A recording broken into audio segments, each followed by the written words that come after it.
हम इस वक्त अगर हम बात करें सर, जब महंगाई बढ़ी, आपने कहा जनता से कि भाई थोड़ा संयम बरते, युद्ध के हालात है, ग्लोबली सारी चीजें बढ़ रही है, जनता ने आपका साथ दिया। लेकिन जब कमी आई तो फिर इसकी भरपाई जनता की जेब से क्यों, शकील जी? आदाब। सबसे पहले तो अपने सभी जो पैनलिस्ट हैं और आप सब लोगों को बहुत ही धन्यवाद करना चाहते हैं कि आपका चैनल बड़े सब्जेक्ट पर आज कर रहा है जो जनता के लिए, इस देश के लिए बहुत महत्वपूर्ण है। सवाल है कि वो अभी हमारे भाई, चूंकि हम सुन नहीं पाए थे ज़्यादा, लेकिन जो कह रहे हैं कि ठीक है।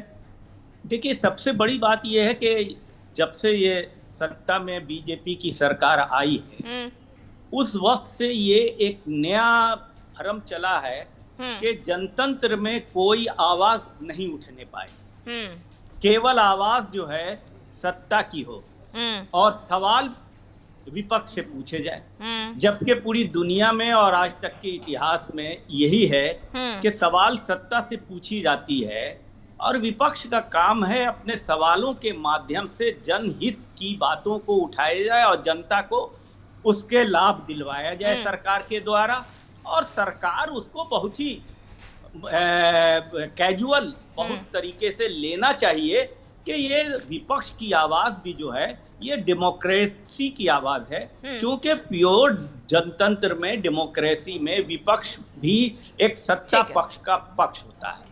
लेकिन अब एकदम बदल गया है। कोई बात कहिए तो देश हित के विरोध हैं, कोई बात अगर कहिए तो आप सरकार से सवाल उठाना ये अधिकार है जनता का। हर पॉलिटिकल पार्टी तो दूसरी है, लेकिन जनता की आवाज उठाने का अधिकार है। लेकिन आप जब सवाल उठाइएगा तो आपको एक सर्टिफिकेट दे दिया जाएगा कि आप क्या कहता है, देश विरोधी हैं, राष्ट्र विरोधी हैं, कुछ भी हर तरह की बात। तो ये गलत है। सबसे बड़ी बात यह है कि जो कह रहे हैं कि पेट्रोल के लिए विपक्ष ने हंगामा, अरे विपक्ष ने आपको बहुत पहले अलर्ट किया था